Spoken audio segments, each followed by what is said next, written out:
बिहार में आगामी विधानसभा चुनाव को लेकर सियासत चरम पर है।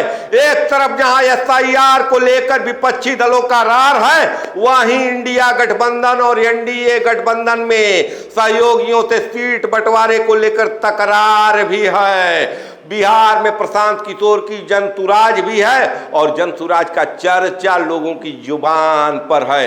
लेकिन बड़ी खबर निकल कर आ रही है एनडीए गठबंधन से, जहां भारतीय जनता पार्टी ने गठबंधन के सभी सहयोगियों को सीट बंटवारे का फार्मूला प्रपोजल दे दिया है।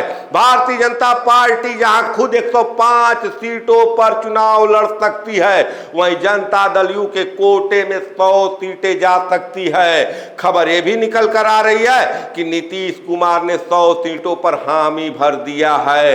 लेकिन मामला फंसता हुआ दिख रहा है गठबंधन के और सहयोगियों को लेकर, जहां उपेंद्र कुशवाहा की लोक मोर्चा को 5 सीटों का ऑफर दिया गया है और इसके साथ एक एमएलसी सीट का भी ऑफर दिया गया है।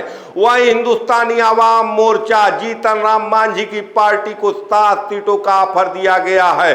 लोकसभा में जहां उपेंद्र कुशवाहा को 1 सीट मिली थी, वहीं जीतन राम मांझी को भी 1 सीट मिली थी। उपेंद्र कुशवाहा जहां काराकाट से चुनाव हार गए थे, वहीं जीतन राम मांझी चुनाव जीत गए थे और इस समय मोदी के कैबिनेट में मंत्री हैं। लेकिन मामला फंसता हुआ दिख रहा है। मोदी के हनुमान कहने वाले चिराग पासवान इस समय बिहार में अलग ही फॉर्म में नजर आ रहे हैं। चिराग पासवान बार बार बयान दे रहे हैं, बिहार को बदलने की बात कह रहे हैं, नीतीश कुमार सरकार के कानून व्यवस्था पर सवाल उठा रहे हैं और गाहे बगाहे ये भी बयान देते हैं कि उनकी पार्टी 243 की 243 सीटों पर चुनाव लड़ेगी। लेकिन भारतीय जनता पार्टी ने सीट बंटवारे का जो प्रपोजल दिया है चिराग पासवान को, उसमें उनके हिस्से 22 सीटें आते हुए दिख रही है। आपको बता दें कि लोकसभा 2024 के चुनाव में जहां चिराग पासवान की पार्टी को 5 सीटें मिली थी और चिराग पासवान की पार्टी ने उन 5 सीटों पर विजय पताका को फहराया था। लेकिन आज के तारीख में कहीं न कहीं चिराग पासवान 22 सीटों पर संतुष्ट होते हुए नहीं दिख रहे। उसके बाद सबसे बड़ा सवाल उठता है कि क्या चिराग पासवान वही राह चुनेंगे जिस राह पर वो 2020 के विधानसभा चुनाव में चले थे, यानी मोदी के हनुमान बनकर नीतीश कुमार के लंका में आग लगा दिए थे। क्या 22 सीटों पर चिराग पासवान मान जाएंगे?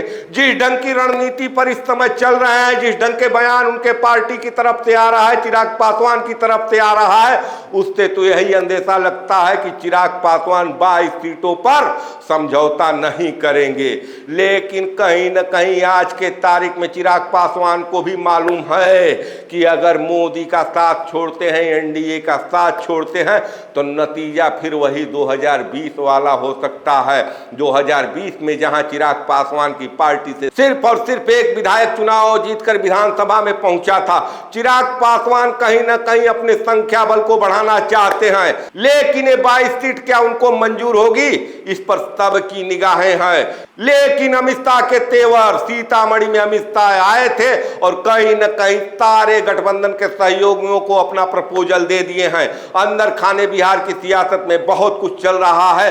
महागठबंधन की बात कर लिया जाए तो वहां भी सीटें को बंटवारे को लेकर रार है। बावजूद इसके कहीं न कहीं एसआईआर के मुद्दे को लेकर विपक्षी दलों में एकजुटता भी देखने को मिल रही है। इसलिए एक कयास लगाया जा रहा है कि महागठबंधन में भी सीट बंटवारे का फार्मूला तय हो जाएगा। लेकिन आज के वीडियो में आपसे हमें सवाल पूछ रहे हैं कि क्या आपको लगता है कि चिराग पासवान 22 सीटों पर समझौता कर लेंगे या चिराग पासवान 2020 के राह पर चलेंगे, मोदी के हनुमान बनकर नीतीश कुमार की लंका को जलाएंगे? अपने राय विचार कमेंट कर जरूर दें। देखते रहिए खबरों के खिलाड़ी। धन्यवाद।